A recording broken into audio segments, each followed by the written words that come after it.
Mesdames et messieurs, chers amis, croyants et non-croyants, que la paix soit avec vous.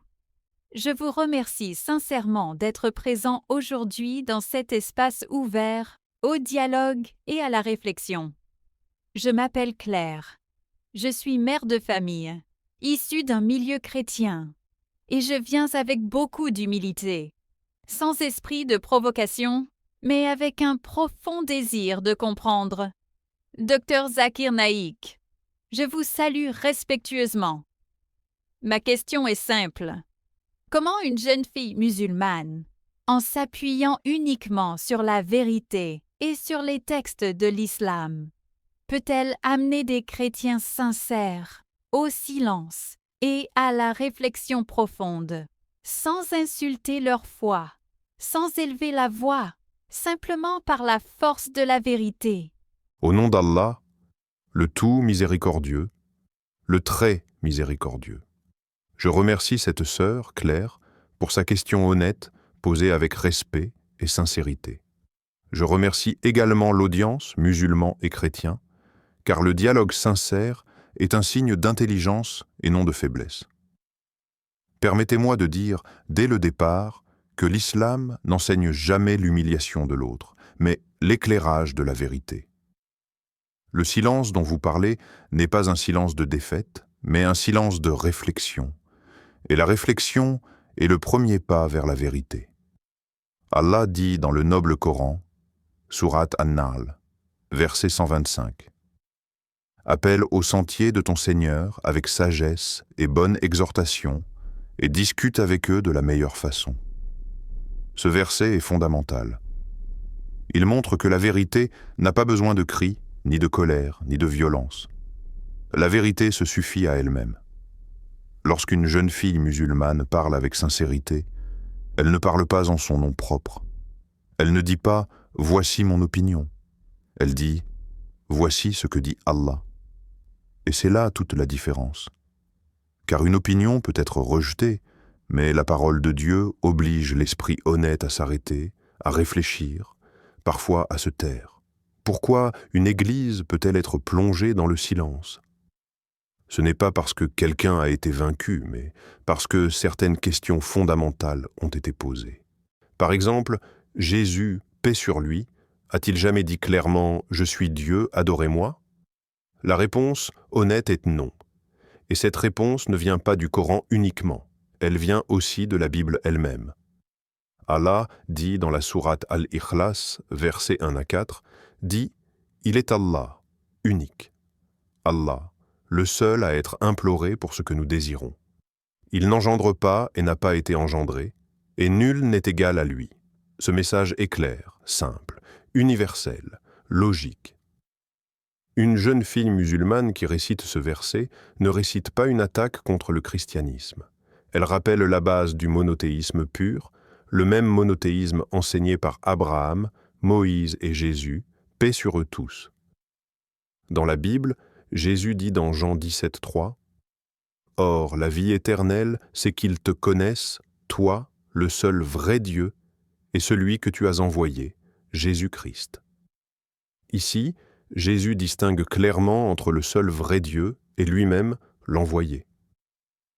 Quand cette vérité est rappelée calmement, avec respect, l'esprit sincère ne peut pas répondre par des slogans. Il doit réfléchir. Et souvent, il se tait. L'islam n'enseigne pas que Jésus était un menteur ni un imposteur. Au contraire, Allah dit dans la sourate Maryam, verset 30, il dit « Je suis vraiment le serviteur d'Allah. Il m'a donné le livre et a fait de moi un prophète. » Voilà la beauté de l'islam. Il honore Jésus sans l'élever au rang de Dieu. Il le respecte sans le diviniser. Et cela touche profondément les cœurs honnêtes, surtout ceux qui ont toujours ressenti un malaise face à la Trinité sans oser le dire. Quand une jeune fille musulmane parle, elle peut poser une question très simple. Dieu peut-il mourir ? Dieu peut-il être tenté par Satan ? Dieu a-t-il besoin de prier un autre Dieu ? Ces questions ne sont pas insultantes, elles sont rationnelles, et Allah nous invite constamment à utiliser notre raison. Sourate Al-Baqarah, verset 44. Ne raisonnez-vous donc pas ? Le silence vient lorsque la raison rencontre la révélation. Le silence vient quand une personne réalise que sa foi repose davantage sur l'héritage culturel que sur une parole divine claire. Et ce silence n'est pas une humiliation. C'est une miséricorde d'Allah, car Allah ouvre une porte intérieure. Le prophète Muhammad, paix et bénédiction sur lui, a dit dans un hadith authentique rapporté par Muslim, « La sagesse est la chose perdue du croyant. Où qu'il la trouve, il y a plus droit que quiconque. » Ainsi, même dans une église, même dans un débat, la sagesse appartient à Allah. Et quand elle apparaît, les cœurs se calment. Une religieuse, un prêtre, un croyant sincère peut être profondément ébranlé, non par une attaque, mais par une vérité simple. Dieu est un. Il n'est ni père biologique, ni fils biologique. Allah dit dans la sourate Al-An'am, verset 101, « Créateur des cieux et de la terre, comment aurait-il un enfant alors qu'il n'a pas de compagne ?» Cette logique est implacable, douce, lumineuse. L'islam ne force personne.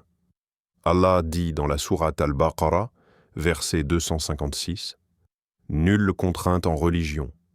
Mais l'absence de contrainte ne signifie pas l'absence de clarté. Et la clarté peut parfois faire mal à nos certitudes, comme la lumière fait mal aux yeux habitués à l'obscurité. Quand une jeune musulmane dit la vérité, ce n'est pas sa voix qui parle, c'est la continuité du message prophétique depuis Adam jusqu'à Muhammad, paix sur eux tous. C'est pourquoi le silence s'installe. Non pas un silence de peur, mais un silence de confrontation intérieure. Et je le dis clairement, le but n'est pas de gagner un débat, mais de sauver des âmes. Allah dit dans la sourate Al-Asr, « Par le temps, l'homme est certes en perdition, sauf ceux qui croient, accomplissent de bonnes œuvres, se recommandent la vérité et se recommandent la patience. » La vérité et la patience vont ensemble. Voilà la clé. À ce stade, je voudrais m'adresser à vous, chers spectateurs, musulmans et chrétiens. Si ce message vous a touché, si vous sentez qu'il ouvre une réflexion sincère en vous, je vous invite à soutenir ce travail de dialogue et de vérité. Abonnez-vous, aimez, partagez autour de vous et écrivez dans les commentaires « Allah Akbar ». Lorsque la vérité est exposée calmement, avec des preuves tirées des Écritures et avec cohérence logique, elle agit comme un miroir. Et beaucoup de personnes, même très sincères, n'aiment pas toujours ce qu'elles voient dans ce miroir. Ce n'est pas parce qu'elles sont mauvaises, mais parce qu'on leur a parfois transmis une compréhension héritée, jamais réellement questionnée. L'islam, au contraire, invite constamment à questionner, à réfléchir, à examiner les preuves. Allah dit dans le Coran, sourate Az-Zumar, verset 18, « Ceux qui écoutent la parole, puis suivent ce qu'elle contient de meilleur. Voilà ceux qu'Allah a guidés, et voilà les doués d'intelligence. » C'est exactement ce qui se passe lorsque, dans un échange respectueux, une jeune musulmane rappelle certaines vérités fondamentales. Elle ne cherche pas à humilier, elle ne cherche pas à provoquer une émotion. Elle rappelle simplement ce que Dieu dit de lui-même. Et lorsque Dieu parle de lui-même, toute autre parole devient secondaire. Beaucoup de chrétiens sincères découvrent alors que certaines doctrines centrales, comme la Trinité, ne sont jamais expliquées clairement par Jésus lui-même, paix sur lui. Elles sont formulées plus tard, par des conciles, par des hommes, sous des contextes politiques et philosophiques précis. Allah dit dans la sourate Al-Maïda, verset 116, lorsqu'il interrogera Jésus au jour du jugement, « Ô Jésus, fils de Marie, est-ce toi qui as dit aux gens, « Prenez-moi ainsi que ma mère pour deux divinités en dehors d'Allah » Et Jésus répondra, « Gloire à toi, il ne m'appartient pas de dire ce que je n'ai pas le droit de dire. » Ce verset est d'une puissance immense. Il montre que Jésus lui-même rejettera toute divinisation. Quand ce verset est lu, expliqué, mis en parallèle avec les paroles attribuées à Jésus dans les évangiles, beaucoup de personnes ressentent un choc intérieur. Et ce choc se manifeste parfois par le silence. Le silence n'est pas une faiblesse. Le silence est souvent le signe que l'âme est en train de lutter avec la vérité. Le Coran décrit cet état dans la sourate Kaf, verset 37. Voilà bien là un rappel pour quiconque a un cœur, prête l'oreille tout en étant témoin. Avoir un cœur, ici, signifie avoir un cœur vivant, capable de recevoir la guidance. Quand le cœur reçoit, la langue se tait. L'islam explique aussi pourquoi Dieu a envoyé des messagers humains et non des dieux incarnés. Allah dit dans la sourate Al-Anbiya, verset 7, « Nous n'avons envoyé avant toi que des hommes à qui nous faisions des révélations. » Le message est clair. Tous les prophètes étaient des hommes, mangèrent, dormirent, eurent des besoins humains. Cela ne diminue pas leur valeur, cela confirme leur mission. Jésus, paix sur lui, faisait exactement cela. Il priait Dieu, il se prosternait, il demandait l'aide de Dieu. Et quelqu'un qui prie Dieu ne peut pas être Dieu lui-même. Quand cette réalité est présentée sans arrogance, elle touche même les personnes les plus attachées à leur tradition. Beaucoup de chrétiens ont grandi avec l'idée que remettre en question certaines doctrines équivaut à trahir leur foi. Mais l'islam enseigne que chercher la vérité est un acte d'adoration. Le prophète Muhammad, paix et bénédiction sur lui, a dit « Celui qui emprunte un chemin à la recherche du savoir, Allah lui facilite un chemin vers le paradis, rapporté par Muslim. Le savoir sincère rapproche de Dieu, il ne l'éloigne pas. Il est également important de comprendre que l'islam ne nie pas les miracles de Jésus. Le Coran les confirme, la guérison des aveugles, des lépreux, la résurrection des morts par la permission d'Allah. Mais le Coran insiste toujours sur une expression essentielle, par la permission d'Allah. Cette précision protège le monothéisme pur. Les miracles ne sont pas une preuve de divinité, mais une preuve de mission prophétique. Moïse, paix sur lui, a fendu la mer. Abraham, paix sur lui, est sorti indemne du feu. Aucun d'eux n'a été adoré comme Dieu par les musulmans. Quand une jeune musulmane rappelle cela, elle ne retire rien à Jésus, elle le replace à sa juste place. Et la juste place d'un prophète est honorable, élevée, mais jamais divine. Allah dit dans la sourate Al-Imran, verset 59, « Pour Allah, Jésus est comme Adam. Il l'a créé de poussière, puis il lui dit « Sois », et il fut. » Si être créé sans père faisait de quelqu'un un Dieu, alors Adam serait encore plus digne d'adoration, car il n'a ni père ni mère. Cette logique simple, limpide, frappe l'esprit. Le silence dans une assemblée chrétienne peut aussi venir d'une redécouverte du concept de Dieu lui-même. Dans l'islam, Dieu est absolu, parfait, indépendant. Il n'a besoin de rien. Il ne s'incarne pas pour se faire comprendre. Il n'a pas besoin de mourir pour pardonner. Allah dit dans la sourate Az-Zumar, verset 53, « Ô mes serviteurs qui avez commis des excès à votre propre détriment, ne désespérez pas de la miséricorde d'Allah. Allah pardonne tous les péchés. » Le pardon est direct, sans intermédiaire, sans sacrifice humain ou divin. Cette idée, pour beaucoup, est à la fois libératrice et déstabilisante. Pourquoi Dieu aurait-il besoin de sacrifier son propre Fils pour pardonner alors qu'il est tout-puissant? Cette question, lorsqu'elle est posée calmement, sans moquerie, pousse à une profonde réflexion. Le Coran insiste sur la justice individuelle. Sourate An-Najm, verset 38. Nul ne portera le fardeau d'autrui. Chacun est responsable de ses actes. Le salut ne passe pas par le sang d'un autre, mais par la foi sincère, les bonnes œuvres et la miséricorde divine. Le prophète Muhammad, paix sur lui, a expliqué que même lui n'entrera au paradis que par la miséricorde d'Allah. Cela montre l'humilité centrale de l'islam. Aucun prophète ne revendique une nature divine. Tous se déclarent serviteurs de Dieu. Cette cohérence, à travers tous les prophètes, est un signe fort de la vérité du message islamique. Quand une jeune musulmane parle dans ce cadre, elle rappelle aussi que le Coran n'est pas un livre venu effacer les révélations précédentes, mais les confirmer et les corriger là où l'altération humaine est intervenue. Allah dit dans la sourate Al-Maïda, verset 48, « Nous avons fait descendre sur toi le livre avec la vérité, pour confirmer le livre qui était avant lui et en être le gardien. » Le Coran se présente comme un critère, un garde-fou. Cette notion de préservation est essentielle. Le Coran est le seul livre révélé, mémorisé intégralement par des millions de personnes, mot pour mot, lettre pour lettre, depuis plus de 14 siècles.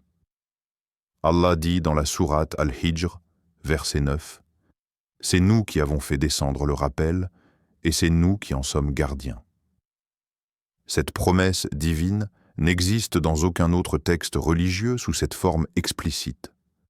Quand cette réalité est exposée, beaucoup ressentent un profond respect, même s'ils ne sont pas prêts à accepter immédiatement l'islam. Le silence peut alors devenir un espace intérieur, un espace où l'âme commence à dialoguer avec Dieu, sans intermédiaire, sans pression sociale. Et c'est souvent dans ce silence que naissent les plus grandes transformations. Pas nécessairement une conversion immédiate, mais une fissure dans les certitudes anciennes par laquelle la lumière commence à entrer. L'islam enseigne que la guidance appartient à Allah seul. Le rôle du croyant est simplement de transmettre avec clarté et compassion. Allah dit dans la sourate Al-Qasas, verset 56, « Tu ne guides pas qui tu aimes, mais Allah guide qui il veut. » Cette parole libère le croyant de l'arrogance et de la frustration. Elle rappelle que le cœur humain est entre les mains de Dieu. Ainsi, lorsque le silence tombe, ce n'est pas une victoire humaine. C'est un moment sacré. Un moment où Allah agit. Et parfois, ce silence dure longtemps. Parfois, il se transforme en question nocturne, en lecture secrète, en prière sincère adressée à Dieu seul. Et Allah répond toujours à celui qui le cherche avec sincérité.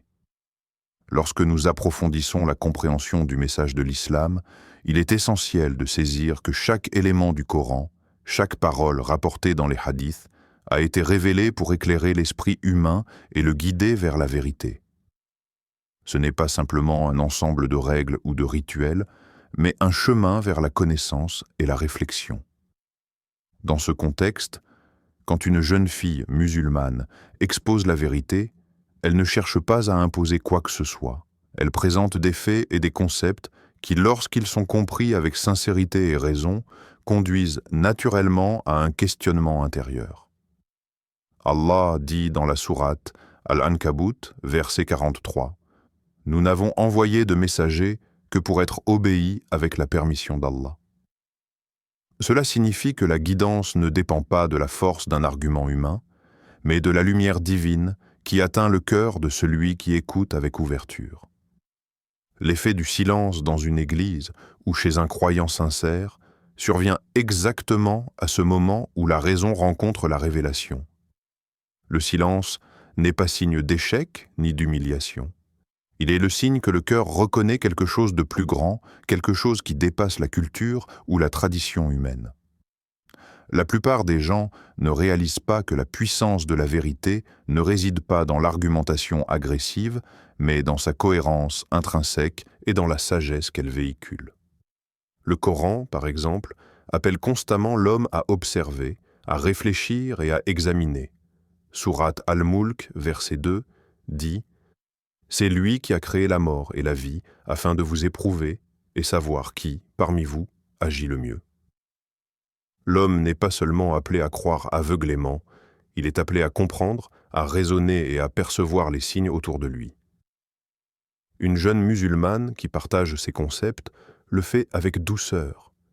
Mais la force des preuves divines qu'elle cite est irrésistible pour un cœur sincère. Dans ce cadre, il est naturel que certains auditeurs restent silencieux, car le Coran remet en question de manière subtile mais profonde certaines idées héritées. La question de la divinité de Jésus, paix sur lui, est l'exemple le plus frappant. Allah dit dans la sourate Al-Maïda, verset 116, « Ô Jésus, fils de Marie, est-ce toi qui as dit aux gens, « Prenez-moi ainsi que ma mère pour deux divinités en dehors d'Allah » Cette interrogation montre que même Jésus, envoyé par Dieu, n'a jamais revendiqué sa propre divinité. Lorsqu'une musulmane explique cela calmement et cite également les paroles de Jésus dans les évangiles, elle invite à la réflexion rationnelle plutôt qu'à la confrontation émotionnelle. L'islam honore Jésus sans le diviniser, ce qui peut créer un choc initial chez certains chrétiens. Mais ce choc n'est pas négatif. Il est une invitation à revisiter les enseignements originaux et à se rapprocher d'une compréhension plus pure et logique de Dieu. Sourate Al-Imran, verset 59, dit « Pour Allah, Jésus est comme Adam. Il l'a créé de poussière, puis il lui dit « Sois » et il fut. » Cette comparaison montre clairement que la divinité ne réside pas dans la capacité à créer ou dans la perfection morale, mais dans l'essence de Dieu lui-même, qui est unique, indépendant et incomparablement parfait. Une autre dimension importante est la clarification du rôle des prophètes. Les prophètes, qu'ils soient Adam, Noé, Abraham, Moïse ou Jésus, étaient tous des êtres humains choisis pour transmettre le message divin. Aucun d'entre eux ne s'est élevé au-dessus de sa condition humaine. Jésus priait Dieu, demandait guidance et assistance et accomplissait des miracles par la permission de Dieu. Cette distinction est cruciale pour comprendre la logique du monothéisme pur. Quand une jeune fille musulmane explique cela, elle rappelle aux auditeurs que la dévotion doit être adressée exclusivement à Dieu et que les prophètes sont des modèles à suivre, mais non des objets d'adoration. Le silence se manifeste également lorsque l'auditoire prend conscience de la cohérence et de l'unicité du message islamique à travers les siècles. Le Coran affirme que tous les prophètes ont transmis le même message de monothéisme et que la religion n'a jamais été divisée par la volonté de Dieu, mais par l'altération des hommes. Sourate Al-Baqarah, verset 213 dit « Les gens étaient autrefois une seule communauté.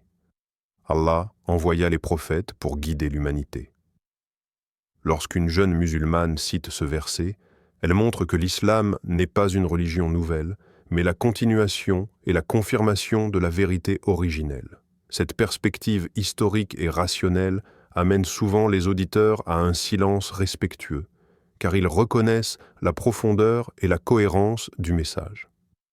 L'islam met aussi l'accent sur la responsabilité individuelle. Chaque être humain est responsable de ses actes, et le salut ne dépend pas du sacrifice d'autrui. Sourate An-Najm, verset 38, affirme « Nul ne portera le fardeau d'autrui ». Cela contraste avec certaines doctrines qui enseignent la médiation obligatoire par un intermédiaire. Lorsqu'une jeune fille musulmane explique ce concept, elle clarifie un point fondamental sur la justice et la miséricorde de Dieu. Le cœur humain, en entendant cela pour la première fois, peut rester silencieux, mais ce silence est un espace de réflexion et de transformation intérieure. Les miracles de Jésus sont également abordés avec respect et précision. Le Coran reconnaît ces miracles, mais souligne toujours qu'ils sont accomplis par la permission d'Allah. Cela distingue la mission prophétique de la divinité et préserve le monothéisme pur. Moïse a fendu la mer, Abraham a survécu au feu, Jésus a guéri et ressuscité, mais tous ont accompli ces actes par la permission divine. L'explication de ce principe par une jeune musulmane, avec douceur et clarté, pousse l'auditoire à méditer sur la nature du pouvoir et de l'autorité divine. Lorsqu'elle cite ces éléments, l'auditoire chrétien peut ressentir un mélange de respect et de questionnement. Le silence devient un moment de contemplation. Les personnes commencent à réfléchir non seulement à ce qu'elles ont entendu, mais à la source de cette connaissance, à sa cohérence et à sa logique. Allah dit dans la sourate Al-Baqarah, verset 269, « Il donne la sagesse à qui il veut, et à qui la sagesse est donnée, il reçoit certes un bien immense. Le silence de l'assemblée est donc un signe que la sagesse commence à pénétrer les cœurs. Le prophète Muhammad, paix et bénédiction sur lui, a encouragé la quête de savoir et la réflexion. Il a dit « Cherchez le savoir même en Chine ». Le savoir ici inclut la connaissance de Dieu et la compréhension rationnelle de sa parole. Lorsqu'une jeune fille transmet cette connaissance avec courage et humilité, elle devient un instrument de guidance, même sans avoir l'intention de convertir. La seule intention est de présenter la vérité de manière claire, cohérente et respectueuse. L'islam enseigne aussi que la guidance appartient exclusivement à Allah. Sourate Al-Qasas, verset 56, dit « Tu ne guides pas qui tu aimes, mais Allah guide qui il veut ». Cela rappelle à l'auditoire que le rôle de la parole est de transmettre la vérité, mais que la transformation du cœur est l'œuvre de Dieu seul. Le silence qui suit l'exposé n'est donc pas passif. Il est l'espace où Allah agit, où le cœur commence à examiner, questionner et évaluer. Le Coran, par sa préservation parfaite depuis sa révélation, constitue un argument puissant. Sourate Al-Hijr, verset 9, affirme « C'est nous qui avons fait descendre le rappel, et c'est nous qui en sommes gardiens. » Cette préservation unique, incontestable et documentée depuis 14 siècles fait réfléchir profondément ceux qui découvrent la continuité et la pureté du message. Le silence, qui s'ensuit dans une assemblée chrétienne ou mixte, est donc un silence de respect, de contemplation et parfois de remise en question des certitudes anciennes. Ainsi, chaque mot, chaque verset cité avec compréhension, chaque hadith rapporté avec précision devient un miroir pour ceux qui écoutent. Un miroir qui reflète non pas un jugement humain, mais la lumière de la vérité divine. Le silence n'est jamais une fin. Il est le commencement de l'introspection, du questionnement sincère et de l'ouverture du cœur. C'est dans cet espace silencieux que la transformation commence, que l'âme s'ouvre à la guidance et que la lumière de la vérité commence à pénétrer les cœurs de manière profonde et durable. Lorsque nous examinons la manière dont la vérité peut s'exprimer dans un dialogue interreligieux, il est important de comprendre que la force de la vérité ne réside pas dans l'intimidation, la critique ou l'attaque, mais dans la clarté, la cohérence et la logique de son message. Quand une jeune fille musulmane, avec humilité et respect, présente des concepts issus du Coran et des hadiths authentiques, elle ne parle pas simplement pour défendre sa foi, mais pour exposer la guidance que Dieu a donnée à l'humanité. Allah dit dans la sourate An-Nahl, verset 125, « Appelle au sentier de ton Seigneur avec sagesse et bonne exhortation, et discute avec eux de la meilleure façon. » Cette approche montre que même face à une assemblée chrétienne ou mixte, la vérité, exposée avec sagesse, crée un impact profond, souvent manifesté par un silence contemplatif, car le cœur reconnaît la profondeur de ce qui est présenté. Le silence n'est pas signe de rejet ou de faiblesse, mais le signe que la raison et l'esprit réfléchissent. Le silence survient lorsque l'auditeur commence à examiner ses croyances à la lumière des textes révélés. Lorsque cette jeune fille cite le Coran et rappelle que Jésus, paix sur lui, n'a jamais prétendu être Dieu, cela suscite un questionnement intérieur. Allah a dit dans la sourate Al-Imran, verset 59, « Pour Allah, Jésus est comme Adam. Il l'a créé de poussière, puis il lui dit « Sois » et il fut. » Cette comparaison met en évidence la nature humaine et prophétique de Jésus, et non une divinité. Lorsqu'on explique calmement que les miracles de Jésus, qu'il s'agisse de guérir les malades ou de ressusciter les morts, ont été accomplis par la permission d'Allah, l'auditoire comprend que les miracles ne prouvent pas la divinité, mais attestent d'une mission prophétique. Le silence s'installe également lorsque l'on clarifie que la guidance et le salut dépendent de Dieu seul, et que nul ne peut porter le fardeau d'autrui, comme l'indique sourate An-Najm, verset 38. Nul ne portera le fardeau d'autrui. La logique de la justice divine et la responsabilité individuelle deviennent alors évidentes.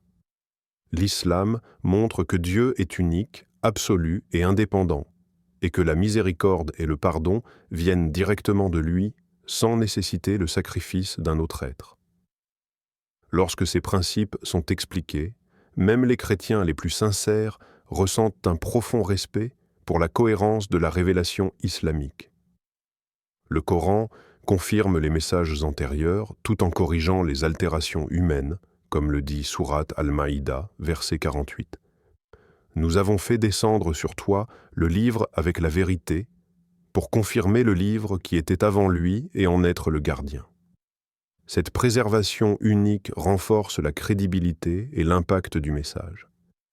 Ainsi, le silence observé dans une église ou dans toute assemblée est le signe que l'esprit reçoit, que le cœur réfléchit et que l'âme commence à dialoguer avec la vérité. Le rôle du croyant qui transmet le message n'est pas de forcer la conviction, mais de présenter la lumière de la vérité, avec patience, clarté et respect. Car Allah dit dans la sourate Al-Qasas, verset 56, « Tu ne guides pas qui tu aimes, mais Allah guide qui il veut. » Ce silence est donc un moment sacré, un espace où la réflexion se fait, où la vérité divine commence à pénétrer les cœurs, où la lumière de la guidance peut agir dans l'intimité de l'âme humaine, et où l'ouverture sincère au message de Dieu devient possible, préparant l'auditeur à une compréhension plus profonde et à une réévaluation de ses certitudes antérieures.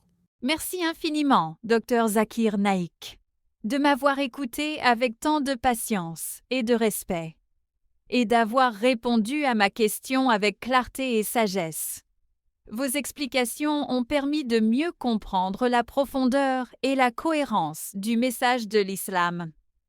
Qu'Allah te bénisse, cher professeur Dr Zakir Naik, pour tout ce que vous faites pour éclairer les cœurs et rapprocher les âmes de la vérité. Je suis reconnaissante d'avoir eu cette opportunité d'apprendre et de réfléchir à ces enseignements précieux. Je vous remercie, Claire, de m'avoir posé votre question avec sincérité et ouverture d'esprit, et de m'avoir écouté avec attention. C'est toujours un privilège de pouvoir partager la vérité de l'islam de manière respectueuse et réfléchie. Chers spectateurs, si cette discussion vous a apporté une lumière ou une réflexion, je vous invite à vous abonner à Parole d'Al-Islam, à aimer cette vidéo, à la partager avec vos amis et proches, et à participer activement dans les commentaires. Posez vos questions, exprimez vos réflexions et engagez-vous dans ce dialogue pour mieux comprendre et approfondir les enseignements de l'islam. Votre curiosité et votre ouverture sont les clés pour grandir dans la connaissance et rapprocher votre cœur de la vérité.